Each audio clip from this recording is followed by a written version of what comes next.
wise sages of the airwaves, I guess not the airwaves, the internet waves, the old men that you can't wait to hear from. It's Groz with Gas, Take 5, live here on Puckmax. Hey, you don't know. I keep forgetting to tell you. You may have checked the analytics yourself. Did you know that Take 5 has been downloaded and enjoyed in 18 different countries now? We are a worldwide behemoth. And still getting bigger. And still getting bigger. 18's not 19, so come on, you laggards out there in the 19th country. Get around to downloading us and let's go. So how you doing, Gasaway? I'm good. Special guest today in a few minutes. Bob Condotta's big smiling face will pop in from Seahawks camp, and we'll get our first big in-depth dive into the Hawks. I think you and I should just excuse ourselves. Say, Bob, talk for 15 minutes or so about what you think, and we'll just be over here in the corner. But there are other things, obviously, and we'll get to the M's in a second. I thought it might be nice to lead with what I think is the lead story, which is, again, another honor for Sue Bird, and we kind of knew this was coming. The statue, the statue is one of the best statues I've ever seen. It actually really looks like her. I thought they should have put a broken nose bandage on it so people would definitely recognize her. But, Dave, think about it. For years and years now, Climate Pledge Arena, you'll walk between Lenny Wilkens' statue and Sue Bird's. And there's not a better, clear-cut argument for the two people who should welcome you to that arena, based on what they did in their careers. And Sue played in the arena, and Lenny's been in the arena and won the championship. I think it's a neat story. I do too. She's the first woman, I think, in the WNBA to ever have this happen either, which is also quite nice. We've gone over her career here. It was remarkable. I mean, it was absolutely remarkable. All the accolades, how tough she played, how many big games she played in.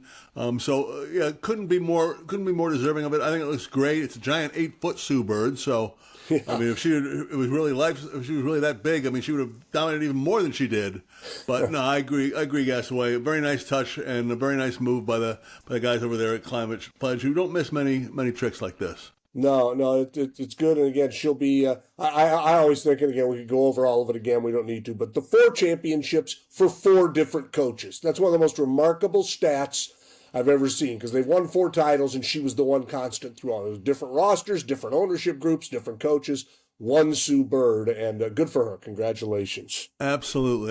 Well, you can see I'm in my Mariner regalia. Yeah. Actually, my Edgar Martinez shirt, basically, but it was an interesting weekend against the Mets. It was capped off by the Little League game yesterday, having them play in that one, which did not work out that well. It's interesting, I thought, Gasaway, that Cal Raleigh hit 7 of 12 in this series, and the Mariners still lost 2 out of 3, reminding you that baseball is a capricious game, and one doesn't equal the other. But what do you take? They're lost 4 of 6 at the start of this trip.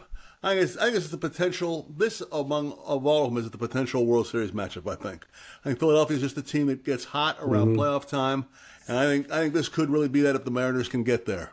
I think they're the second best record in the National League right now. They might be best if the Brewers weren't from another world the last 2 right. It's funny, and I guess it doesn't surprise me because the fan base, is antsy and they know the history, but the give up factor kind of stunned me a little bit. They won 9 in a row. They were going to lose a few. They lose 4 out of 6. You don't want this to continue, obviously. But the Astros also have cooled off, which is good news. There's a lot to go still, and there are some up. But I saw people. Well, they lost 2 out of 3 to Baltimore. I guess this is it. I'm like, hang on. It's just so crazy. That's the stupid thing about looking ahead at schedules, especially in baseball. It doesn't matter what your record is if you got a good pitcher going. It's your chance to win get tougher. So that doesn't make any difference at all. You have 38 games left. You're playing forward, not backwards. You're not looking at what they've done in the past, but you're looking at what's coming up, and they're in perfect position to make the run they've been talking about making. I mean, I kind of like seeing a Rosarina bat first. I like that look. And they're front loaded, and I think in very good shape. I'm not terribly concerned. Even if they lose a series in Philadelphia, I'm not terribly concerned about what's going to come down the stretch. They've got 4 games left with Houston. Yeah, I think in September that may well decide the division, and that would be fine. Right. Well, and this, we talked last week, so this is going to be a tough road trip. It's long. You got the Little League game, I think, was fun, and I think these guys, that'll be one of those things when their career's over, it'll be a fun thing to have as a memory. But it's an extra little thing you throw in. They've had rain delays, which just mess you up. You're sitting around doing nothing when your body tells you should be working and getting stuff done. I'm not trying to make excuses for it. I'm just saying we knew this would be a tough trip. I still like where they're at, and this is a great series because again you're in Philadelphia, tough place to play, and the fans will be into it there. They haven't given up, I'll guarantee you that. And you talked about how odd the game is. I mean, and you get like a good pitcher like Luis Castillo who just has a bad night, and next thing you know that kind of throws you off. I'm happy with where they are. I was really discouraged by the Victor Robles story in the minor leagues because I was kind of anxious to get him back. And it sounds like now it may be. I mean, they got to suspend him, right? You can't let a guy throw a bat at somebody. No, you can't. And, how's that for some decisive leadership? Not bad, Commissioner Manfred. I mean, not bad at all. But that's definitely an issue for him. Although I'll say this: that he's not a paramount concern. It'd be nice to have him back now. Not maybe as necessary as it was before the trade deadline. Yeah, so you've been without him all year. Right. I mean, if he does come back in there, I mean that'll be fine. But if you think he's going to be a disruptive, because he had a little bit of that reputation in Washington, he had a few holdups like that in Washington where he was a little off kilter, let's say. So I mean, if he's on tilt, don't bring him up. I mean, don't do anything to mess with this chemistry you got going right now. But yeah, it was a tough thing to see and not a smart thing to do, that's for sure. Which camp are you in regarding Dylan Moore? Because the camp that keeps him says, look, he's a versatile defensive guy. And I'm sure there's a little stubbornness within the organization. Like, he's going to break out of this. He'll hit a little bit. But then there's the other camp going, well, he hasn't hit since Memorial Day. So you can't keep rolling him out there. Well, they're not rolling him out there that much. I'll say that for fairness. But look, I'm in the camp of I think you're a better team with this guy if he's playing well. And, especially let's look ahead to the postseason now because he's doing, he's not costing you in the regular season. You're not looking at games where he's cost you, a lot. He hasn't played well, in particular the last couple of weeks, but can play so many different positions, has been a part of good things here, is a good teammate, adds other things to it. I agree with you. I mean, he's not going to be 0 for the rest of the year. I don't think he's in that kind of a mode. If he does, hey, not on the playoff roster. You go without him. But I think, you're better off with guys like that, switchblades, guys who have lots of different things they can do if you have them. So, I mean, I think it gives him versatility, and that's when he's hitting a little bit better, and it would be just an awesome thing to see if he could just get that done, and I'm not sure what the problem is with him. Well, hopefully he will, but he's not our concern anymore because our concern now switches to our feathered friends out in Renton, the Renton Seabirds. And I don't know... Did you clean your phone with Vaseline on the lens today, Bob, or what? You look a little foggy there. How's it going, Bob? Bob Condotta of the Seattle Times, everybody. Let's welcome him to the show. So, I had to change the plans this morning. The Seahawks actually canceled their practice and media availability just at the last minute here. So I'm doing this a little differently than I had anticipated. So this is Thank you for doing it. I'll try to. You're Bob teasing you. And ladies and gentlemen, Bob Condotta is reporting the Seahawks have canceled practice. Yeah. Bob, how important is this? I guess they're doing a team activity instead, and they're doing their morning walkthroughs and all that kind of stuff. So it's not like they're completely forgetting about football. But yeah, they have a busy week ahead. They go to they travel to Green Bay Wednesday, and they're going to have a joint practice there against the Packers on Thursday, and then a game on Saturday. And they had a pretty intense workout. It wasn't full pads yesterday, but yesterday a fairly intense practice, and obviously they practiced a lot last week and culminating in the game. So I think just the Mike McDonald way to switch things up a little bit as they enter as you kind of start to. You're kind of winding down training camp a little bit, and then, a week from tomorrow, they set their 53-man roster, and away they go, just preparing for the 49ers. Amazing. Speculate. You think this is a Pete Carroll-like team event? Are they going to do something crazy, or is this going to be something within the confines? I mean, what kind of a vibe? Probably, yeah. Those kinds of decisions. Yeah, maybe they'll go to like Topgolf and Renton or something like that. I don't know. Go bowl or something. Yeah, I'm not entirely sure, but I mean, it's kind of coaching 101 to do something like this at this time of training camp. Right. Pete for sure did some things like this. the Seahawks last year did when they went to Nashville. They kind of did some stuff. I think they'll probably try to do some stuff in Green Bay as well. But again, yeah, this is kind of that time of year. I think they're officially still in training camp. I think that officially kind of ends tomorrow or the next day for them. But obviously, it totally ends by next week once you get done with the preseason. Well, I look at the Kansas City game on Friday night, and with all the caveats about it being an exhibition, I don't care if it's exhibition. I'm not even that concerned with who you're playing. If you run up, what was it, 240 yards rushing that they had? I mean, to me, that's an impressive number, no matter how you get it, no matter when you get it. And that's where I'd start with my takeaways from Friday night was they were able to run the football. Yeah, I agree completely. They've been talking all camp. I mean, really, they've been talking since the spring about getting the running game going this year was going to be a key to everything. Abe Lucas kind of had the famous, it's non-negotiable that we're going to run the ball this year.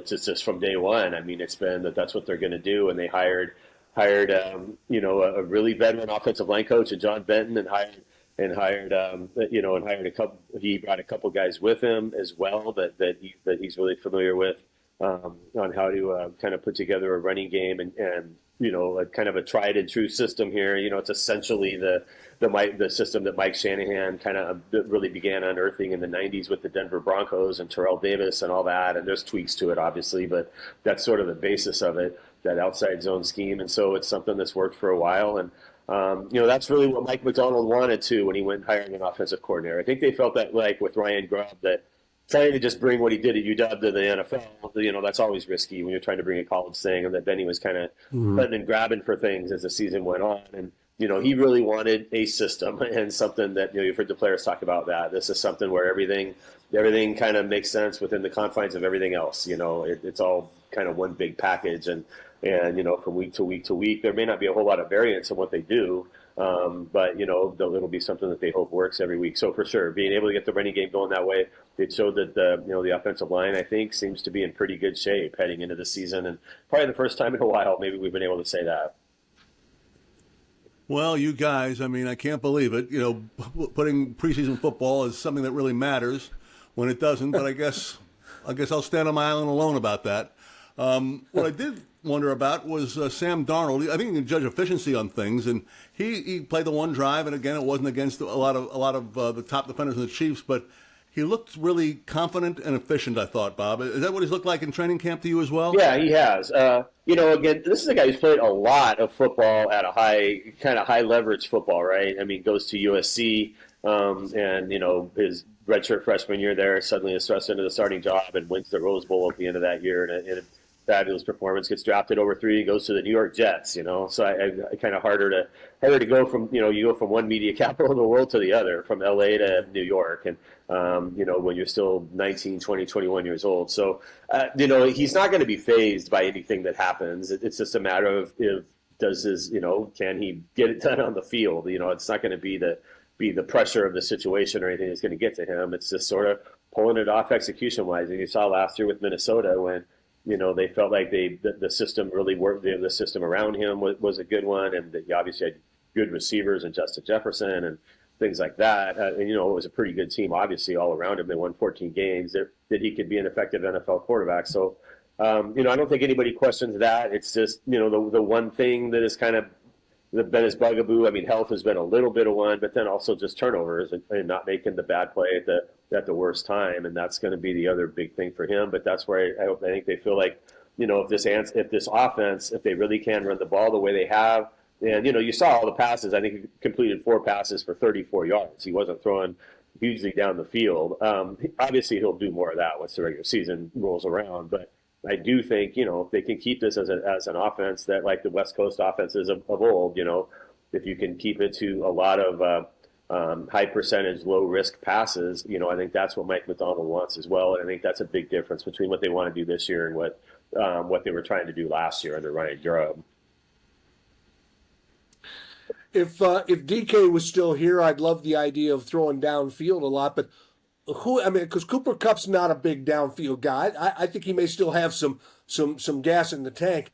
who's going to be the guys they look to stretch the field, Bob? Well, Marquez Valdez-Scantling, I mean, that's why they signed him. I mean, that's kind of his MO, and he hasn't put up huge numbers at every stop of his career, but he fits that prototype of being a big, fast guy that can take the top off the defense, as they like to say. So he's kind of that guy, and which is why I think there's going to be a role for him on this team, despite them having some decent performances by some younger guys in camp so far as well. Jackson Smith and Jigba, I think, can do more of that than you might think, but he can kind of do it all. So he's not necessarily the guy you just need to throw D to all the time. But you're right, that's not necessarily Cooper Kupp's game. So I think they feel like, but in those guys, you sort of have a little bit of everything. You have Kupp, who's maybe a little bit more of the again, Cooper Kupp's made all kinds of longer receptions, but he's not necessarily a blazer, obviously. You got Jackson Smith and Jigba, who can kind of do both of that, and then Valdez-Scantling, who's far more just the line him up wide and have him sprint down the field type, and you'll mix Torrey Horton in there a little bit as well, and we'll see who else emerges. But the other guy who can do that a little bit, that they're going to count on is Elijah Arroyo, that they're second round pick tight end. And we've seen that a lot in practice. We haven't seen it much in the preseason because I think he's another guy they're just going to kind of keep under wraps at this point. But in practice, you definitely see it, kind of running seam routes and stuff like that, tight ends. But he can definitely, get downfield and beat, linebackers and safeties and stuff like that. And that's what they're going to want to do with him. So they'll have that in their playbook for sure. But again, Mike Macdonald, he's going to come at it a little bit with the same philosophy as Pete Carroll, if not stated the same way Pete did about, it's all about the ball. He's going to want to make sure, that they're, not necessarily being risk avoidant, but just trying to cut down on risk as much as you can. I covered a lot of preseason camps like you guys have and did a lot of interviews with guys. And one thing that always struck me was when you talked to second-year players, and they would talk about how different it was from first year to second year. I'm wondering, in the case of Mike Macdonald, are there any similarities to a head coach, first year to second year? I mean, does he seem any different to you, any more comfortable? Anything from his standpoint look different? Yeah, a little bit. I mean, I think you saw it more, though, with how they handled their offseason, where, the plane had barely landed and from L.A., then they fired Ryan Grubb. And, I think that was a Mike Macdonald thing. I think that was him taking control of the program. The previous year, he hadn't gotten hired until essentially February 1st. And, there was kind of limited pickings on who they could get as an OC, and they sort of had to go with, a little bit, go with what was out there. And, this year he wanted to, okay, now I know exactly what it is that I'm looking for an offensive coordinator, not just in scheme, but sort of in how the staff is going to work together. And so, that was driven by him for sure to kind of make that change and take it over that way. And so, I think you've definitely seen him put far more of his own imprint onto the program, but kind of starting with there. And he's talked about, they made some. If you get to the game, an hour and a half early and watch their pregame warm up, it's hard to explain how it looks different, I guess, but it definitely looks different. And he talked about this the other day. That was something they did studies on and how they're getting ready for games, and they've really switched up how they do that. I'd have to remember exactly what last year's looked like to be able to say exactly how this year's is different, and that's kind of my issue here. But they definitely, they're kind of sprinkling in more competitive kind of one-on-one kind of stuff that they're doing in their pregame routine. They kind of do their team session earlier. Under Pete Carroll forever, what they ended their pregame routine with about a half hour before practice was, some 11-on-11 plays. There was the famous deep pass. Every single one ended with Russell Wilson for years throwing to Doug Baldwin. It's the last thing they did in their pregame warm-up. And last year, McDonald's looked fairly similar to what Carroll's had done in some ways. This year it looks a lot different. They just come out and they do some one-on-one stuff. They do some 7-on-7 stuff. Then they sprinkle in their team period, but then after their team period, they do some other stuff. So there's just, there's some things like that for sure. He's kind of looked at what they did year one, and he's tweaked some things for year two. It'll be interesting to see the relationship between him and Kubiak and how it develops, because as you look back last year, they're 10-7. I mean, this was not a horrible team in the playoff hunt in December. And yet, obviously, McDonald at some point during the season lost confidence in Grubb. So hopefully that won't happen this year. I mean, and they bring in Kubiak. They talk about emphasizing the run. They draft a big stud offensive lineman, Zabel, out of North Dakota State, and from all indications, he's going to start, and he's stepped in and done what they wanted. So I mean, when they fired Grubb, it shocked me, and I remember thinking this seems like kind of a bullshit thing to do, and they're really pinning the blame on him. But their actions since then have shown McDonald just didn't have confidence in him, and he's got, I would assume, confidence in this setup that he has orchestrated. Yeah, what also he kind of lost trust in him, and after the fact, I think everybody figured out the exact moment when he realized that, which was the end of the Vikings game and the first down after they'd gotten close enough to potentially kick a field goal to tie the game there, and he called the 7-step drop that resulted in the sack of Geno Smith, and then they ended up having to kick like a 62-yard field goal or whatever. And I think he felt like that was counter to everything they had talked about doing, which was once you're in a position, don't take yourself out, don't take an undue risk when you don't have to, basically. And right. I think that was a situation where that was. And so, he was letting Ryan Grubb call the plays, and he wasn't going to get in the middle of that. But I think he felt like we've talked about in situations what we're going to do. And he felt like that was one when he didn't do what we talked about we would do, which is don't put Geno Smith in a position where he's taking a big sack that takes us out of field goal range in a key situation in a game. And I think they felt like there'd been some times like that. It sounded like Ryan Grubb just he was used to a little bit doing his own thing, basically. He worked at a lot of small colleges on his way up. And, you've heard Mike McDonald sort of obliquely refer to that when he talks about being in alignment and how he and Clint Kubiak are in alignment on things and the staff and how they work together. And, that's sort of what he's kind of getting to between the lines. So it wasn't solely the scheme per se, although I think that was part of it for sure. But I think it was just feeling like, they all need to kind of be working together and on the same page. And I think he felt like there was times that wasn't the case. And that's what, Clint Kubiak, he had never really worked directly with Clint, but he had worked with his dad in Baltimore, and he just knows this, there's a lot of ties between kind of the families and, the Kubiaks and the Harbaughs and things like that, which is, McDonald's sort of mentors. So it was just all that kind of stuff that I think he felt like, they would feel comfortable together working with. And so far that seemed to be the case. Last one from me, Bobby. What do they have to do? If there's a list or anything, what do they have to do before the season starts? I mean, what do they need to figure out, in your mind, the most important things that are coming up at the end of preseason here? I don't think you're going to see anything in the game Saturday that's going to determine anything. The practice Thursday might help them sway some things, but I think the offensive line is pretty much set. I mean, that was kind of the positions going in, but I think Anthony Bradford is going to be the right guard, and then the center thing is still, there's a tiny bit of mystery there, simply because Oluwatimi looked like he was sort of in the lead, but then he got hurt, and we haven't seen him basically for 2 weeks out there. And Jalen Sundell stepped in, obviously done really well. So, I think right now it would be Jalen Sundell, maybe if, and he said they don't want to rotate. So, if whoever starts is going to be the starter there and play every snap. But maybe something could happen there to kind of switch that around.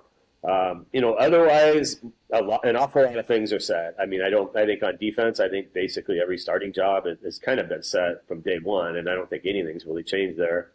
And, the rest of the offense, I mean, George Halani is maybe one of the big winners of camp. I think he's sort of overtaken Damian Martinez, and he's going to be the third running back. And obviously with Kenny McIntosh going down, I mean, Kenny McIntosh was sort of that guy heading into camp. And so, that's one spot where some things have changed there. And, I think Halani could find his way on the field a little bit regularly. Just, there's always kind of a role for a third running back and things like that on game days. But, in general, I think if you had a 53-man roster before camp, it's not going to be too far off, probably, of what it's going to end up being, unless they really make a big move for a veteran somewhere that something happens with, then other than some injury things that have happened. But I think they will. I think they'll go through this Green Bay thing, not maybe saying officially the offensive line is set or whatever. But I think by next Tuesday, that's going to be when they really start practicing for the 49ers. I think that's going to be set, and it's probably going to be the 5 guys you saw start. Or, I mean, other than Charles Cross, but throw Charles Cross back in at left tackle. But it'll be what we've seen is kind of their starting five the last couple of weeks. Bob, my last one is just the division. I'm kind of bullish on the Hawks this year, and a lot of it is because I don't think the NFC West. I think the Niners feel like they've peaked. which that's a great statement because it could blow up in my face in week 1 if they come in here and mop up the Hawks. I'm not all that thrilled with, you look at the Rams and go, man. I don't know. And I don't think the Seahawks are necessarily great shakes yet. And a lot of it's going to depend on the quarterback and the line, and like everybody. But how do you see the NFC West? Is it? Oh, I think it's a winnable division for the Hawks. How do you assess the two big beasts forever, the Rams and the Niners? Yeah, definitely. I agree with you. The 49ers sort of seem shakier than they've been. And I mean, obviously it kind of fell apart on them last year anyway. But yeah, this feels like sort of the last gasp time a little bit for the 49ers with some of their kind of aging vets and to really make a run at it. And, maybe unfortunately for the Seahawks, they're facing them week 1 because the 49ers will theoretically be, fully healthy in week 1, which is, not, it's been kind of amazing, the injury issues the 49ers have had at times the last few years. And so, facing them later has kind of seemed to be maybe better at times, and getting them earlier might be. But yeah, the Rams, this morning there's 8 million tweets from everybody about Sam Bradford has finally kind of walked out to practice, but it's been a little bit mysterious with Bradford and whether, or I'm sorry, Matthew Stafford. Bradford. I've done that forever. Matthew Stafford, not Sam. Matthew Stafford. I've done that too. Yeah, Matthew Stafford finally walking out to practice, and that's kind of been mysterious about why he hasn't been practicing and things like that, or how injured is he? But they've got Jimmy Garoppolo, who we saw throw for almost 400 yards or whatever on the Seahawks to end last season. So it's not like they'll be in incredibly terrible shape if he can't play, I guess. But still, yeah, every team sort of has their things, and who can believe in the Arizona Cardinals, right? I mean, it seems like every year it's right. This is going to finally be their year with Kyler Murray. This will be the year he finally lives up to all the expectations, and they never really do. So, maybe it'll happen someday. But yeah, I think the Seahawks defense is. I think people are forgetting maybe how well the Seahawks defense played at the end of last year, and if you can be a little steadier on offense, really actually have a running game, and not have to depend on just flinging the ball in the end zone when you get close to it, which was really, I personally feel Geno Smith was put in some bad spots last year and made it kind of look worse than he was, and kind of became the brunt of a lot of things. But if you're not asking your quarterback to have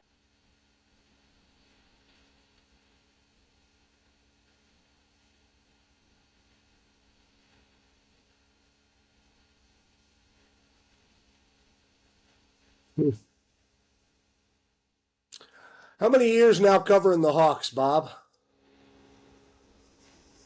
Jeez. Huh. A pretty good year to start.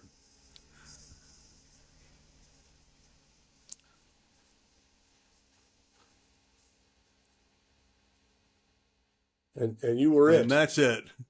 we lost. It was a pretty good answer. I would have guessed longer than 13. I would have longer too. than 13. But he looks good. Bob, you look good. We lost your audio, but thank you so much, Bob Condotta from the Times. And if you're still on, you're welcome to listen to a story about raunchy tarantula sex, which is one of Dave's favorite subsets to talk about. There's a scientists in Africa have discovered a species of tarantula that has a rather impressive, it's the word I'm looking for, we want to be scientific here, sex organ. Is that an impressive sex organ? Do you get me here, Groz? I get you. Yeah, we don't need to make cheap dick jokes here on this show because we're way above that. So an impressive, and the sex organ in question, Groz, is 2.5 inches long. And you're thinking, wait 1 second here. Yeah. Hang on, though. I know, because you're thinking, well, wait a minute, 2.5 inches. Hey, it's bigger than the tarantula. The tarantula's 5 inches, so the sex organ's half the length of his body. So that's pretty impressive if you put it in those terms. Like that would be cool. Yeah, it would be kind of cool, wouldn't it? Now they say that this has developed over time. It's evolution, baby, as Pearl Jam would sing. It's developed because they needed the male tarantula needs a big long organ because female tarantulas are known after sex to go, well, I worked up quite an appetite and you look good. So this guy, so the 2.5 inches gives the male tarantula enough room to get away after the deed is done, I guess.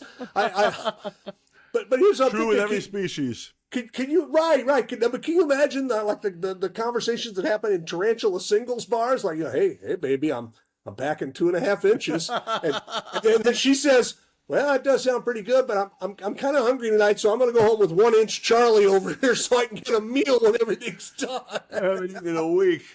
That is fantastic, man. Come for the Seahawks analysis and stay for raunchy tarantula sex stories. That's why a banner headline right there. That's why we're so popular. All right, good looking. See you next week. You got it, brother.